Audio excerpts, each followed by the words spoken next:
तरी ते नव्हे शाळीग्राम समान जाता मरे खर सीता विलासी दसवत्रा. ए रावणा, तू अभिलाषा धरलीस आणि माझ्या अभिलाषा धरलीस म्हणून रावणा तू असणारा मरण पावशील, तुला हे दुःख भोगावं लागल असं त्या ठिकाणी सीता म्हणत आहे. सुंदर आरसा सुखरूपतीचे समोर धाविता ती संताप रावणांगी सुमरे पाप सीता सुखरूप त्या नव्हे.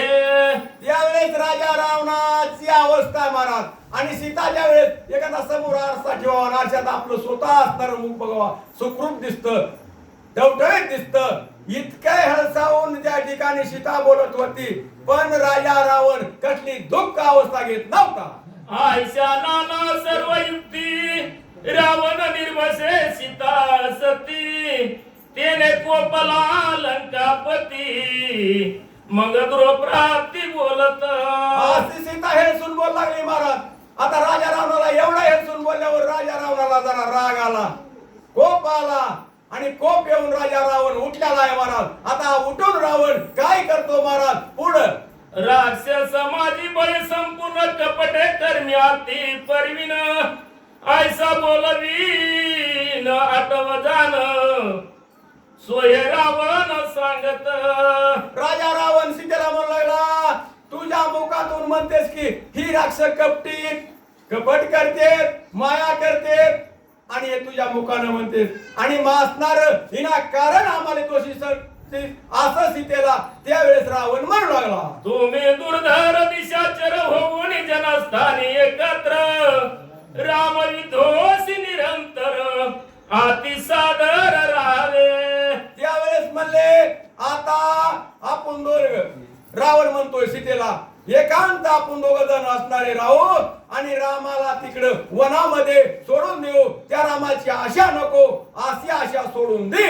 मारिले तिरशिरा दुष्यन घर त्याचा रामाने आम्ही वैदवार येते तुम्ही आटवी गैर साधावे छत्रात येत ने. प्रभू रामचंद्र त्यावेळेस रावण म्हणतोय महाराज.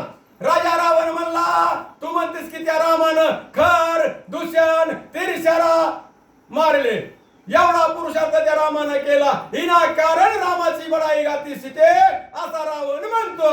सन्मुख युद्ध करीता त्यासी जीवे मारिले समस्तासी या लाग्या ती गोत्रेशी त्याच्या वदासी साधावे. म्हणले समोरासमोर प्रभू रामचंद्रानं त्या असणारे सर्व असणारे राक्षस मारले, पण आता रामाला इथं येता येणार नाही. राम माझ्या बरोबर युद्ध करणार नाही. रामाची माझी तुलना नाही. मी एक राजा आहे, राम एक माणूस आहे. मानव जातीमध्ये भगवंत साक्षात देव त्या वनात फिरत आहे म्हणले. मारो जाता श्री रघुनंदन तुम्हासी निर्धारिले लक्ष्मण एकाचे वेळी दोघे जण साधन आपण वधावे. सीता म्हणू लागली, रावणा तुला असणार जर सोपं नाही म्हणली. प्रभू रामचंद्र रावणा तुला मारतील, लक्ष्मण सर्व सैन्य मारेल असं कार्य लक्ष्मणाने राम करते. निजले आस्तावनी निज सुर मारावे दोन्ही कासनी भोजनी शयनी उदक पाणी सालावे. राम लक्ष्मण झोपले असताना आणि दोघा जर झोपले आणि राजा रावण परदानी सांगतोय का की महाराज हे कथा जरा मला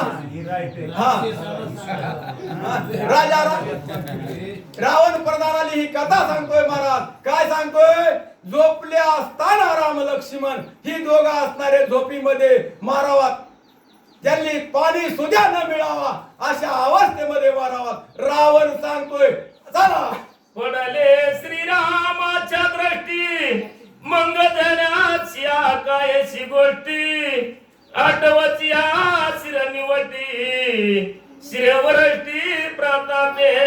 त्यावेळेस म्हणले ह्या दोघांनी मारावं आणि मारल्यानंतर म्हणले यांचं शिर आहे ना हे सिर घेऊन असणार सर्व देह घेऊन असणारा लंकेत असणारा आम्हाला दाखविण्यासाठी आणावा अशा प्रकारचा राजा रावण आज्ञा करू लागला. या लागी आपण लपवून जाण विजय गगनागमन सीता सुदी पाहतावनी सीता रोहिणी मारावे.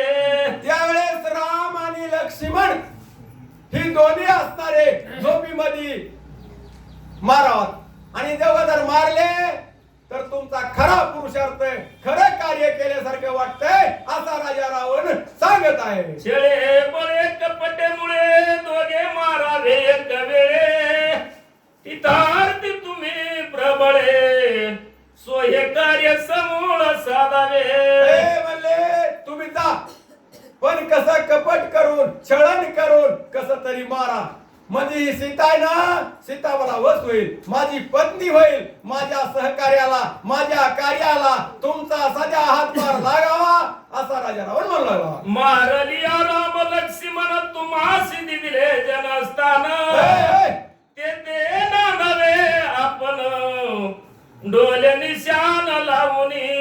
तुम्ही जर गेलात ना राम आणि लक्ष्मण जर झोपीत मारलं तर म्हणले राज्य खर आणि दूषण कुणात होते जनस्थानाला आणि ते राज्य तुम्हाला देऊ म्हणले आणि तिथे जाऊन तुम्ही राज्य करा एवढं कार्य माझं केलं ना तुम्हाला राज्य मिळालं. आयसे सांगोनिया त्यासी रावणाला सीते पासी तीसन्या होया निज भवनासी गोयच पासी श्रांगिली. एवढं प्रधानाने सांगितलं महाराज आणि प्रधान लावलेलं रामानं लक्ष्मणाकडे आणि एवढं राजा रामानं सांगितलं रावण उठला ज्या ठिकाणी सीता बसलेली होती त्या सीतेजवळ आला आणि सीतेला आता एकांत नेऊन त्या असणार काय भुयेने विचारतोय रावण पुढं असेल आता सूचक मी पुढं सांगते.